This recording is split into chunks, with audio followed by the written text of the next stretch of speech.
ጤና ይስጥልን ክቡራትና ክቡራን ተመልካቾቻችን እንደምን ውላችኋል። 6 ሰዓት ሆኖ ከኢትዮጵያ ቴሌቪዥን በቀጥታ ስርጭት ወደ እናንተ የሚደርሰው ዜና ኢትዮጵያ ተጀምሯል። በቅድሚያም አርዕስተ ዜናዎቹ።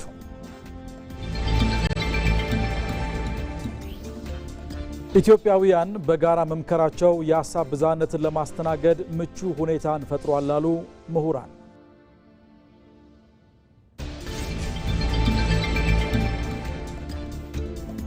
በኮሚዩኒኬሽን ዘርፉ የተተገበረው የማሻሻያ ዕቅድ ከኢኮኖሚያዊ እስከ ዳታ ሉዓላዊነት ላሉ ብሔራዊ ጥቅሞች መከበር ትልቅ አቅምን ፈጥሯል።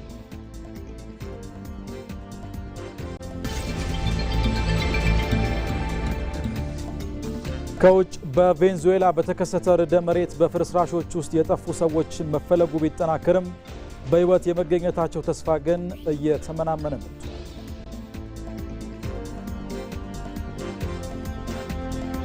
ቆይታችሁን ከዜና ኢትዮጵያ ጋር ስታደርጉ እነዚህና ሌሎችም ዜናዎች ወደ እናንተ የሚደርሱ ነው የሚሆነው። አሸናፊ እንዳለ ነኝ። አብራችሁን ቆዩ። ኢትዮጵያና ቱሪዝም ምንና ምን ናቸው? ሊጎበኘን የመጣ ሰው ልቡ ተደስቶ ኪሱ ተራቅቶ መሄድ አለበት። ሁሉንም ሃይማኖቶች፣ ሁሉንም ከባቢዎች፣ ሁሉንም ታሪኮች በእኩል የሚያወጣ መሆን አለበት።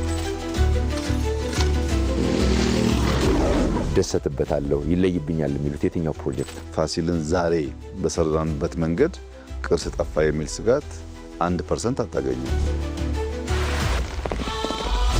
ቅርሶቹ አይጠፉም ወይ የሚል ስጋት አለባቸው። ከኢትዮጵያ በተለያየ ዘመን የተወሰዱ ቅርሶች አስመልሰናል፣ እንኳን ልናጠፋ። ማይስ ቱሪዝም ምንድን ነው? በአመት 10.9% ስራ የሚገኘው ከቱሪዝም ሴክተር። አዲሱ የኢኮኖሚ ሞተር ጠቅላይ ሚኒስትር ዶክተር አብይ አህመድ ከኤንቢሲ ኢትዮጵያ ጋር ያደረጉት ቆይታ ማክሰኞ ምሽት 2 ሰዓት ተኩል ይጠብቁን። ወደ ቀዳሚው ዜና አልፈናል። በኮሚዩኒኬሽን ዘርፉ የተተገበረው የማሻሻያ ዕቅድ ከኢኮኖሚያዊ እስከ ዳታ ሉዓላዊነት ላሉ ብሔራዊ ጥቅሞች መከበር ትልቅ አቅምን ፈጥሯል። ዘርፉን ለማሳደግ ከተወጠኑ እቅዶች አንዱ የኢትዮጵያ ኮሚዩኒኬሽን ባለስልጣን መመስረት ነው። በዚህ ጉዳይ ላይ ኮሰን ብርሃኑ ያዘጋጀው ተጨማሪ ዘገባ አለ። የቴሌኮም ዘርፍ ሪፎርም ሲነሳ ዘርፉን ለግል ባለሀብቶች በግልጽ ጨረታ ክፍት በማድረግ አማራጮችን ማስፋት ከሀሳብ እስከ ተግባር የታየ ስኬታማ ስራ ነው። ይህ ታዲያ ብዙ ስራዎችን ጠይቋል። ራሱን ወቅቱ ከሚጠይቀው ተቋማዊ ቁመናን ከመያዝ ጎን ለጎን በቴሌኮም ዘርፍ የግል ባለሀብቶችን ለማሳተፍ በዘርፉ ፍቃድ መስጠትና መቆጣጠር ኃላፊነት ይጣልበት የኢትዮጵያ ኮሚዩኒኬሽን ባለስልጣን ላይ ነበር። የኢትዮጵያ ኮሚዩኒኬሽን ባለስልጣን ገና እየተደራጀ ነበር። ይሄ ስራ ደግሞ ከፊት ለፊቱ ነበር እና ይህንም ስራ ሁለቱንም ራሱንም በማደራጀት እንዲሁም በማጠናከር ነገር ደግሞ የቴሌኮም ዘርፉን ደግሞ እንዲሁ ለውጭ ባለሀብቶች ክፍት የማድረግ ስራ ነበር። ይሄ በእውነቱ ለሀገራችን የማይታሰብም ትልቅም ለውጥ ያመጣ ነው። ዛሬ የደረስንበት ለምሳሌ ሞባይል ኔትወርክ፣ የኢንተርኔት ሽፋን፣ ሌሎች አውታሮችን የመዘርጋት የመሳሰሉ ስራዎች በመንግስት አቅም ብቻ የሚቻሉ አይደሉም። አገልግሎት ጥራትም ጭምር ይፈልጋሉ። የሚፈልጉትም ቴክኖሎጂ በጣም ያደገ ዓለም የደረሰበትን እጅግ የተወሳሰበ ሁኔታም ጭምር የሚያይ ነበር መሆን የነበረበት እና የኢትዮጵያ ኮሚዩኒኬሽን ባለስልጣን በዚህ ረገድ ትልቅ ሚና ነው የተጫወተው። የኢኮኖሚ ዘርፉን ማሻሻልና ለኢኮኖሚው አንዱ ዲጂታል ምሰሶ እንዲሆን ማድረግ የኢትዮጵያ ኮሚዩኒኬሽን ባለስልጣን ስልጣንና ኃላፊነት ነው። የህግና ቁጥጥር ማዕቀፎችን በማዘጋጀት ከ14 በላይ የተለያዩ የዘርፉ የቁጥጥር መመሪያዎች ወጥተውና ጸድቀው ኢኮኖሚያዊ ውጤታቸውን በግልጽ ታይቷል። ከአገልግሎት ፈቃድ ከመስጠት ብቻ በቴሌኮም ዘርፍ አዲስ ኦፕሬተር ከማስገባትና በዲጂታል ፋይናንሻል ሰርቪስም ደግሞ ተጨማሪ ከቴሌ ብር ጋር ተወዳድሮ የሚሰራ እንደ ፔሳ አይነት የዲጂታል ፋይናንሻል አገልግሎትን እውን በማድረግ ረገድ አንድ ላይ ስናይ ከቴሌኮም ፈቃዱ ብቻ ወደ $850 ሚሊዮን ማግኘት ተችሏል። በተመሳሳይ ሁኔታ ደግሞ ኢምፔሳ ፈቃድም ወደ $150 ሚሊዮን ተገኝቷል። የመረጃ ሉዓላዊነትን ከማረጋገጥ አንጻርም አስፈላጊው ስርዓትን ለመዘርጋት እየተሰሩ ያሉ ስራዎች መረጃን ለኢንቨስትመንት፣ ለኢኮኖሚ እድገት እንዲሁም የፈጠራ ክህሎትን ለማዳበር መዋል የሚችል አቅም ይፈጥራሉ። በሀገራችን ውስጥ በተያያዘ መረጃ ውሳኔ መስጠት የምንችልበትና የዳታ አስተዳደር ፖሊሲ ሉዓላዊነታችንን በዚህ መልኩ የሚረጋገጥበት ሁኔታ ይኖራል። የዲጂታል 2030 ኢትዮጵያን እቅድና ትግበራ ለማሳካትም የዲጂታል ትስስሩን በማስፋት የኢትዮጵያን ብሔራዊ ጥቅም ለማስከበር አቅምን ማሳደግ ወሳኝ ይሆናል። ከኮኔክቲቪቲ ከኢንተርናሽናል ጌትዌይ ካፓሲቲ መጨመር በተመሳሳይ ሁኔታ ደግሞ የዲጂታል ፕላትፎርም ሬጉሌሽን ወደዛ ከመግባት አኳያ ሰፊ ስራዎችን እንሰራለን ማለት ነው። ለዚህም ደግሞ እንደ ሀገር ዘንድሮ የሚኒስትሮች ምክር ቤት የሁሉን አቀፍ ተደራሽነት ፈንድ ደንብ ወጥቶ ስራ ላይ ውሏል። ኦፕሬተሮችም ከሚያገኙት አጠቃላይ ወጪ ለዚህ ፈንድ ኮንትሪቢዩት የሚያደርጉበት የአንድን ፈንድ መልሰን መሰረተ ልማት እያስፋፋን እነሱም ተጠቃሚ የሚሆኑበት ኦፕሬተሮቹ ለመስራት በቂ ዝግጅት አድርገናል። መረጃ መሳሪያ በሆነበት በዚህ ወቅት የኮሚኒኬሽን ዘርፉ ሪፎርም ከሚያስፈልገው ክትትልና ቁጥጥር በዘለለ በየጊዜው እየተሻሻለና እየተለዋወጠ የሚመጣው ዲጂታል ዘርፉን ከሰው ሀብት ጋር ማሰላሰል መሰረታዊ ጉዳይ ይሆናል። ኢትዮጵያውያን በጋራ መምከራቸው የሀሳብ ብዝሃነትን ለማስተናገድ ምቹ ሁኔታ ፈጥሯል አሉ ምሁራን። አንድነትና መተሳሰብን ከማጎልበት አኳያ የጎላ ድርሻ እንደሚኖረውም ምሁራን ገልጸዋል። ተመስገን ተስፋዬ ተጨማሪውን ይዟል። ኢትዮጵያ በታሪኳ የመጀመሪያ የሆነውን ሀገራዊ ምክክር ለማካሄድ ከመቼውም ጊዜ በላይ ተቃርባለች። የማጠቃለያ ምዕራፍ ምክክር ለማካሄድ የቀሩት በጣት የሚቆጠሩ ቀናት ብቻ ናቸው። ሁሉም አሸናፊ የሚሆንበትን ሀገራዊ መግባባት ለመፍጠር የተደረገው ጥረት የተለያዩ ምዕራፎችን አልፎ ወደ ማጠቃለያው ምዕራፍ የደረሰ ሲሆን የእስካሁኑ ሂደት በኢትዮጵያ ደረጃ የመጀመሪያ የመሆኑን ያክል የሚበረታታ መሆኑን አስተያየታቸውን የሰጡ የወላይታ ሶዶ ዩኒቨርሲቲ ምሁራን ይናገራሉ። የተለያየ አመለካከት ያላቸው ሰዎች ቢያንስ ቁጭ ብሎ የሚወያዩበትን መድረክ ፈጥረዋል ማለት ነው። ይሄን አፕሪሼት ልናደርግ ይገባል። ይሄ ደግሞ ወደፊት ምን ሊሆን ይገባል? ባህል ሊሆን ይገባል። እያንዳንዱ የማህበረሰብ ክፍል እንዲሳተፍ ተደርጎ ነው የተሰራው። ማንም ሰው የቀረ የለም ብዬ አስባለሁ። ከየትኛው ማህበረሰብ ክፍል የቀረ የለም። እያንዳንዱ ያለውን የአካባቢውን ችግር የደረሰበትን አንደርስታንድ ያደረገበትን በሙሉ በነጻነት የሚያወራበት መድረክ ነበርና ደስ የሚል ስራ ነበረ። አሁን ወደ ማጠቃለያ ምዕራፍ የደረሰው ሀገራዊ ምክክር ተወያይቶ የመግባባት ባህል በኢትዮጵያውያን እልህ አስጨራሽ ትግል እያበበ ስለመምጣቱ ማሳያ መሆኑን ጠቅሰዋል። ምክክሩ አሁን በደረሰበት ደረጃ የተለያዩ አካላትን ጣልቃ ገብነት ያስቀረ በመሆኑ ዜጎች ከውጤቱ የተሻለ ተስፋን እንዲሰንቁ ያደርጋልም ሲሉ ገልጸዋል። ከመንግስት ከክልሉ መንግስት የሚሆን ከፌደራል መንግስት ላይ ምንም ኢንተርቬንሽን ያልታየበት ማለት ነው። ስለዚህ ይሄ ምኑን ያሳያል? የመንግስት ኢንተርቬንሽን ቀነሰ ማለት ሀገራዊ ምክክር እውን ሆነ። ተሳካላቸው ሀገራት አብዛኛው የመንግስት ኢንተርቬንሽን የቀነሱ ናቸው ማለት ነው። ሁለተኛ ኢንተርቬንሽን መቀነስ ያለብን ደግሞ የፖለቲካ ፓርቲዎች ኢንተርቬንሽን መቀነስ አለብን የሚለው እንዳይኖሩ ተደርጓል። ሌሎቹ የሃይማኖት ኢንተርቬንሽን እንዳይኖር፣ ሌላ ደግሞ ሀይ ሊቃን በተለይ ተምረናል ወይ ፊደል ቆጥረናል የሚሉ ሰዎች ኢንተርቬንሽን በጣም ኢንፍሉዌንስ እንዳያደርግም የሚል ምክር ሀሳብ ነበር። ይሄን በተቻለ መጠን ሀገራዊ ምክክር ኮሚሽን ቀንሷል። ምክክሩ በግጭትና በጦርነት አሸናፊ እንደማይኖር በማመላከት ከታችኛው መዋቅር ጀምሮ ዜጎች ይበጀናል፣ በዚህ ጉዳይ መምከር ይሻለናል ያሏቸውን አጀንዳዎች ይዞ መቅረቡን የሚናገሩት ምሁራኑ ውጤቱ አንድነትና መተሳሰብን ለማጎልበት የላቀ ድርሻ እንደሚኖረው አስረድተዋል። ምን ፋይዳ ይዞ ይመጣል ለኢትዮጵያን? አንደኛ የሚያመጡት ሰላምን፣ ህዝብ ለህዝብ ፍቅርን፣ አንድነትን፣ መተሳሰብን፣ የጋራ ህብረትን፣ ያገበኛል የሚለውን ሀገርን ሁሉን ያቀፈችና ሁሉም የኔ ነው የሚል የኔነት ስሜት የሚሰማው ሀገርና የኔነት የሚሰማው መንግስትን የሚፈጥር በተቻለ መጠን የመጀመሪያው ነው። ኔክስት ደግሞ እንደዚህ እየተደረገ ሄደ። አንድ የሚያደርግን ኢትዮጵያን ወደ ተምሳሌት ሀገር የሚመራ ብዙ አብዛኛው የተለያየ አመለካከት ያለው የማህበረሰብ ክፍል ወደ አንድነት የሚመጣ ብዬ ነው ማስበው። በእኔ እንደዛ ነው ኤክስፔክት ማድረግ። በሀሳብ ሙግት የተሻለውን ይዞ ለመውጣትና በኢትዮጵያውያን ዜጎች ዘንድ ለዘመናት ጥያቄ ሆነው የሰነበቱ የጋራ ጉዳዮች ተገቢ ምላሽ እንዲያገኙ ማድረግ ለነገ ሀገር ተረካቢ ትውልድ የተሻለች ኢትዮጵያን ማውረስ ነውና ሀገራዊ ምክክሩ ውጤታማ እንዲሆን የሁሉም ኢትዮጵያውያን ድጋፍ ያስፈልጋል። በጠቅላይ ሚኒስትር አብይ አህመድ የተጀመረው የአረንጓዴ አሻራ መርሃ ግብር ችግኝ የመትከል ባህል ለማስቀጠል መነቃቃትን የፈጠረ መሆኑን በሲዳማ ክልል የወንዶ ገነት ወረዳ አርሶ አደሮች ያነሳሉ። መርሃ ግብሩ ለተለያዩ የተፈጥሮ አደጋዎች ስጋት የነበሩ አካባቢዎችን ገጽታ መቀየር አስችሏል። ሪፖርተራችን አስረሳ ወገሼ በተከታዩ ዘገባው ያስቃኘናል። የአረንጓዴ አሻራ መርሃ ግብር ኢትዮጵያ ለትውልዱ የሚሻገር ትልቅ ርዕይን ይዛ የምታከናውነው መርሃ ግብር ነው። ባለፉት ዓመታት በአረንጓዴ አሻራ መርሃ ግብር በተከናወነ የችግኝ ተከላ ስራም የተለያዩ አካባቢዎች ገጽታቸው ተቀይሯል።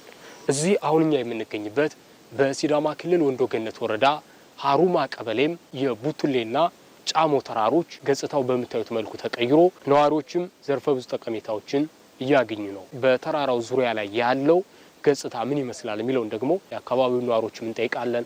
አብረን እንቆይ። እንዴት አደራችሁ? ዳይብስ ይህ አካባቢ ከዚህ በፊት ምን ይመስል ነበር? አሁንስ ደግሞ ችግኝ ከተከላችሁ በኋላ ምን አይነት ለውጦችን አምጥቷል? ችግኝ ሳይተከል ፊት ጎርፍ ያጠፋው ነበር።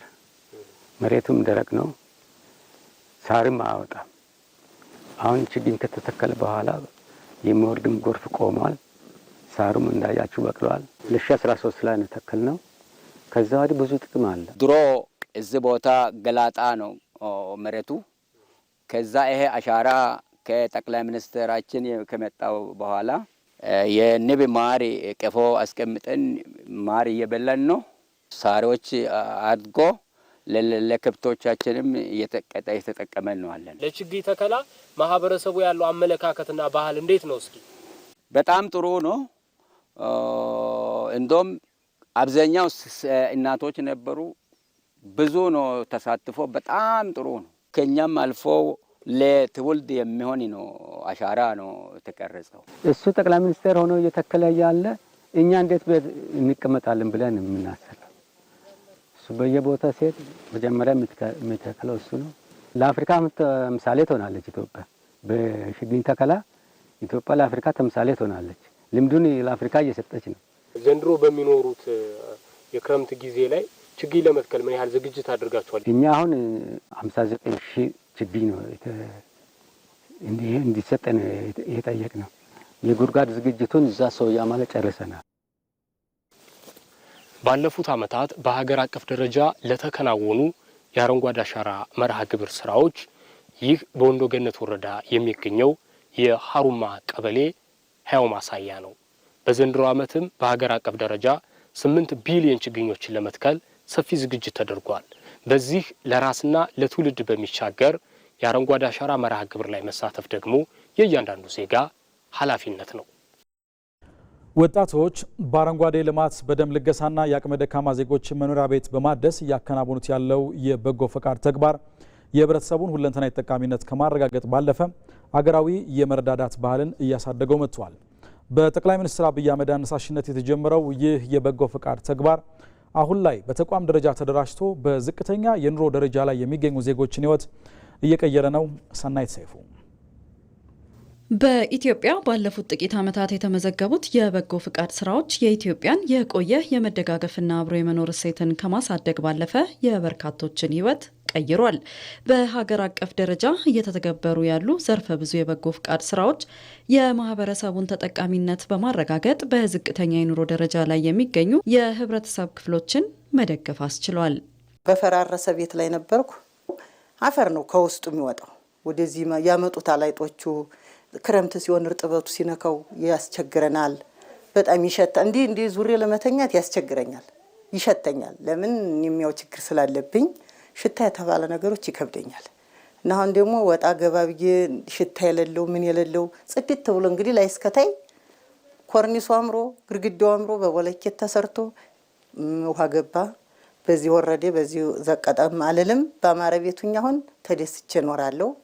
መጀመሪያ የነበርኩት ቤት በላይ ላይ ፈርሶ ጥቅርሻው አይጥ በላይ ላይ ሲጨፍር ዝናብ በላይ ላይ ሲያፈጭ ጎርፍ በስሬ ላይ ሲንሳፈፍ ላይ ተኝቼ ላይ መዘፍዘሻ ደቅጄ ነበር ማለት። አሁን ግን እንዳጋጣሚ ስብሰባ ሄጄ ተናግሬ በ9ኛ ቀኔን እቃሽን አውጫልኝ። እቃዬን አወጣሁ፣ ፈረሰልኝ።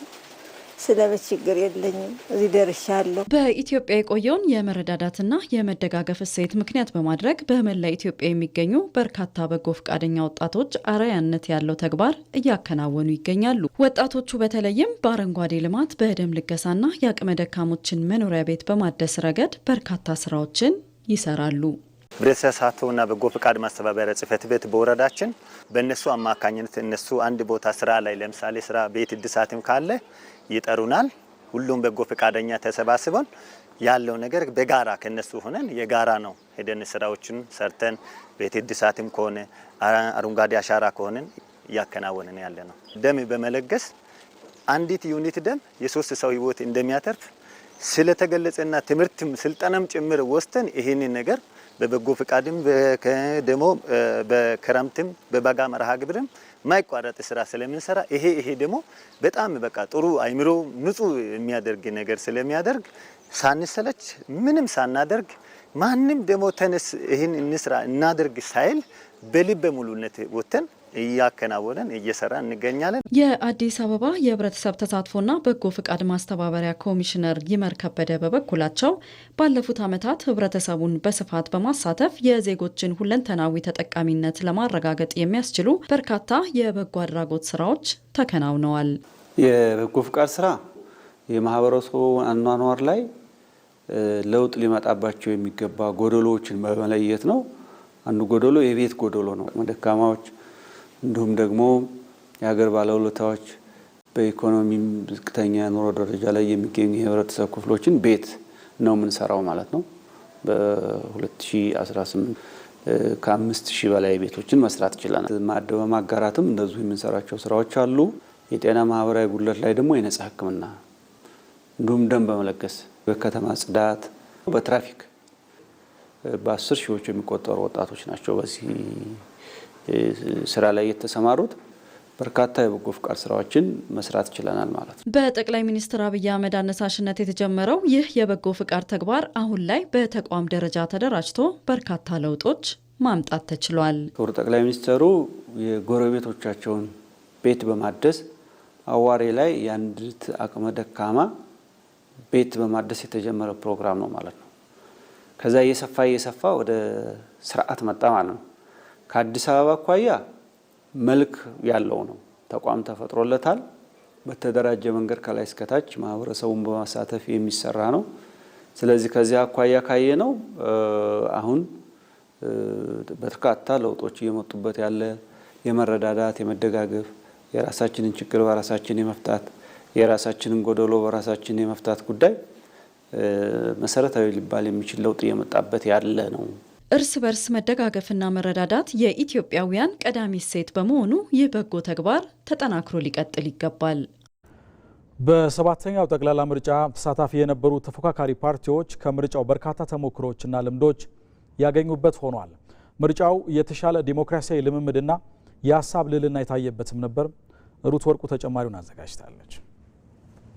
ሀገር ወደፊት እንድትራመድ ዜጎቿ የሚተማመኑባትና በጸና መሰረት ላይ የቆመች ሆና እንድትገነባ በማድረግ ሂደት ውስጥ ምርጫ ወሳኝ ሚና አለው። ዜጎች በሀገራቸው ጉዳይ የወሳኝነት ድርሻ እንዳላቸው እንዲሰማቸውና በመረጡት አካል እንዲመሩ ምርጫ እድል ይሰጣቸዋል። ሰባተኛው ጠቅላላ ምርጫም የሀሳብ ልዕልና የነገሰበት እንዲሁም ዜጎች በነጻነት ወጥተው የመረጡበት ሆኖ አልፏል። በተለይ ፖለቲካ ፓርቲዎች በሀሳብ ፍልሚያ ሜዳው ላይ ፊት ለፊት ወጥተው ሴቱም ወንዱም ፍልሚያ ሲያደርግ ነው የነበረው። ከምርጫ ራሳቸውን አላገለሉም። ይሄ ትልቅ ነው። ሀሳብን ይዞ መቅረብ፣ ጠመንጃ መሳሪያ ይዞ አይደለም የተጋጠሙት፣ ሀሳባቸውን ነው ይዞ የተጋጠሙት። ይሄ ለዲሞክራሲ ስርዓት ግንባታ ለምናደርገው ነገር ትልቅ ትምህርት ነው ብዬ ነው የምወስደው። የሚዲያ ተቋማትም የፖለቲካ ፓርቲዎች ያላቸውን ሀሳብ ለህዝብ እንዲያሳውቁ እንዲያስተላልፉ በጭፍን ከመደገፍ አይተው አመዛዝነው እንዲመርጡ ለማድረግ ከዚህ ቀደም ከነበረው በተቻለ መጠን ለሁሉም ፖለቲካ ፓርቲዎች ማለት ይቻላል የሰዓት ድልድል፣ የርዕስ አመራረጣቸው እጅግ በጣም ደስ የሚል የነበረ ነው። የስልጣን መያዣው መንገድ ኢትዮጵያ ውስጥ በምርጫና በካርድ ብቻ በእኔ ድምጽ መሆን አለበት የሚለውን ስቴትመንት ይፋ ያደረገበት ያሳወቀበት መንገድ ነው ብለን ነው የምናስበው። የሴኩሪቲ ኢሹ እየነበረበት ይሄ ሁሉ ቻሌንጅ አልፎ ማድረጉ የሚያሳየን፣ መውጣቱ የሚያሳየን፣ ድምጽ መስጠቱ የሚያሳየን ከምርጫ ውጪ ሌላ ስልጣን መያዣ መንገድ ኢትዮጵያ ውስጥ መኖር የለበትም ብሎ ህዝቡ እንደሚያምን ያሳየ ነው። ሰባተኛው ጠቅላላ ምርጫ ከዚህ በፊት ከነበሩ ምርጫዎች በብዙ መልኩ የተሻለ ዲሞክራሲያዊ ልምምድ የታየበት ነው። በምርጫው ተሳታፊ የነበሩ ተፎካካሪ ፓርቲዎችም በነበራቸው ተሳትፎ የወሰዷቸው ትምህርቶች አሉ። ትልቁ ያስተማረን ነገር ሀሳብ ካለን በደንብ ለህብረተሰቡ መንግስትና ምርጫ ቦርድ ባመቻቹልን ሚዲያዎች ተጠቅመን ሀሳቦቻችንን ለህዝቡ ማድረስ እንደምንችል ያየንበት ትልቅ ትምህርት የወሰድንበት ነው። መንግስት የሚመነጨው ከህዝብ ነው። ስለዚህ የህዝቡ ፍላጎት ምን እንደሆነ ያየንበት የተማርንበት የህብረተሰቡ ምላሾች፣ ጥያቄዎች በምናይበት ጊዜ ለቀጣይ በደንብ መዘጋጀት እንዳለብን ያየንበት ሁኔታ ነው ያለው። አማራጭ ሀሳብ ሁሌም ይዞ መቅረብ ያስፈልጋል። አማራጭ ሀሳቦቻቸውን መፈጸም የሚችሉ አመራሮችን ማፍራት ይፈልጋል። ድርጅታዊ መዋቅራቸውን ማጠናከር ይፈልጋል። እነዚህን ሶስቱን ተጠቅመው ደግሞ የመንግስት ኃላፊነትን ለማግኘት መወዳደር ይጠበቃል። እነዚህ ሚናዎቻቸውን ሁሌም መጫወት አለባቸው። ከዚህ ምርጫ የተለየ ሊማሩት የሚችሉት ነገር ከነዚህ ጎድለው ከተገኙ ምርጫው ላይ ጎላሉ እንደማለት ነው። ምርጫው በቀጣይ ለሚካሄዱ ምርጫዎች ፓርቲዎች የተሻለ የሀሳብ አማራጮችን ይዘው በተደራጀ አቅም እንዲሳተፉ ተሞክሮ ያገኙበት ነው። በሚዲያ ላይ በመንግስትና በግል ሚዲያዎች ላይ የተሰጠንን የአየር ሰዓት በአግባቡ ተጠቅመናል። ነፃ የአየር ሰዓትንም ከ85% በላይ ተጠቅመንበታል። ግን 100% መጠቀም አለብን ብለን እናምናለን። ገምግመናል፣ ምን ያህል ተጠቅመነዋል የሚለውን ማለት ነው። በገንዘብ በጣም ራሳችንን አቅማችንን በደንብ ማሳደግ አለብን። ትልቁ ፋይናንስ ምቹ ምህዳርን ከሚፈጥሩ ነገሮች አንዱ ነው ብለን ስለምናምን ከዚህ በኋላ ለሚመጡ ምርጫዎች መሆን የሚገባቸው ነገሮች ለየት ባለ መልኩ የተማርንባቸው፣ አንድ የምርጫ ቦርድ ራሱን ሲያደራጅ ወይንም ታስክ ፎርሱን ሲያደራጅ አቅሙን በሚገባ ማጠንከር እንዳለበት፣ የሞኒተሪንግ ሲስተሙ አሁን ካለበት ጠንከር ብሎ በምርጫ ጣቢያዎች የሚኖርበት አይነት ሂደት ለወደፊቱ እንዲመጣ ላለው በምርጫው አሸናፊ የሆነው ፓርቲ በሚያዋቅረው መንግስት ሀገርን ወደፊት ማራመድ የሚችሉ ሀሳቦች ላይ ትኩረት እንዲያደርግ ተፎካካሪ ፓርቲዎች ጠይቀዋል። ከዚህ በኋላ በሚቀረው ጊዜ ገዢው ፓርቲ አሸናፊው ፓርቲ መንግስት በማዋቀሩ ላይ አስፈላጊውን ጥንቃቄ አድርጎ በመንግስት ውቅሩ ላይ በፓርቲ አፊሊዬሽን ብቻ ላይ በተመሰረተ ሳይሆን በካፓሲቲ በእያንዳንዱ የመንግስት ኢንስቲትዩትስ የሚገቡት ኢንዲቪጁዋልስ ካፓብል የሆኑ ኃላፊነት ቢሰጣቸው ኃላፊነታቸውን በአግባቡ ሊወጡ የሚችሉ በሜሪት ላይ የተመሰረተ ሪክሩትመንት እንዲያደርግና በዚህ መሰረት የሚቀጥለው 5 ዓመት ሀገርን ሊያሻግር የሚችል መንግስት እንዲያቋቁም አደራ እንላለን። በሰባተኛው ጠቅላላ ምርጫ ተሳታፊ የነበሩ ተፎካካሪ ፓርቲዎች እስካሁን ከነበረው በተለየ መልኩ የክልልና የከተማ ምክር ቤት ወንበሮችን ያገኙበት ነው። የውጭ ዜና። በቬንዙዌላ በተከሰተው ርዕደ መሬት በፍርስራሾች ውስጥ የጠፉ ሰዎችን መፈለጉ ቢጠናከርም በህይወት የመገኘታቸው ተስፋ ግን እየተመናመነ መጥቷል። ባለፈው ረቡዕ በ39 ሴኮንዶች ውስጥ ያጋጠሙትና በሬክተር ስኬል በ7.2 እና በ7.5 የተለኩት ሁለት ተከታታይ ርዕደ መሬቶች 800 የሚጠጉ ህንፃዎችን ያፈራረሱ ሲሆን በርካታ ሰዎች በፍርስራሹ ውስጥ እንዲቀሩ አድርጓል። ርዕደ መሬቱ ከተከሰተ 72 ሰዓታት ቢያልፉም የአደጋ ጊዜ ሰራተኞች በፍርስራሽ ውስጥ ያሉ ሰዎችን አሁንም በህይወት የማግኘት ተስፋ እንዳለ ገልጸዋል። የተባበሩት መንግስታት አስተባባሪ ጊዮንሊካ ራምፖሎም አሁንም ሰዎችን በህይወት ማግኘት እንደሚቻል ገልጸው ነገር ግን ይህ የሚሆንበት ጊዜ እያጠረ ነው ሲሉ ተናግረዋል። ባሳለፍነው ቅዳሜና እሁድ 33 ሰዎች ከፍርስራሽ ውስጥ በህይወት መውጣታቸውን የቬንዙዌላ ጊዜያዊ ፕሬዝዳንት ዴሌሴ ሮድሪጌዝ ተናግረዋል። ከነዚህ መካከል 2 የ11 ዓመት ታዳጊዎች ይገኙበታል። ታዳጊዎቹ እሁድ ዕለት በሰዓታት ልዩነት ውስጥ በተለያየ ቦታ ከፈረሱ ህንፃዎች ውስጥ በህይወት ወጥተዋል። ከፍርስራሽ ውስጥ በህይወት የወጡ ሰዎችን ቪዲዮ ጨምሮ ተስፋ ሰጪ የሆኑ ተንቀሳቃሽ ምስሎች በማህበራዊ ሚዲያ እየወጡ ነው። እስከ እሁድ ድረስ ቢያንስ 1450 ሰዎች በአደጋው መሞታቸውን ጊዜያዊ ፕሬዝዳንቷ ሮድሪጌዝ ተናግረዋል። ሮድሪጌዝ እንዳሉት ርዕደ መሬቱ በአገሪቷ ታሪክ ያጋጠመ አስከፊው የተፈጥሮ አደጋ ነው። ተመልካቾች ከኢትዮጵያ ቴሌቪዥን በቀጥታ ስርጭት ወደ እናንተ እየደረሰ የሚገኘውን ዜና ኢትዮጵያን እየተከታተላችሁ የምትገኙት ለ6 ሰዓት የያዝናቸው ዜናዎች እነዚህ ናቸው። በተከታይነት የቢዝነስና የስፖርት ዘገባዎች ወደ እናንተ ይደርሳሉ። ከኔ ጋር በምዕራፍ 2 7 ሰዓት ላይ እንገናኛለን።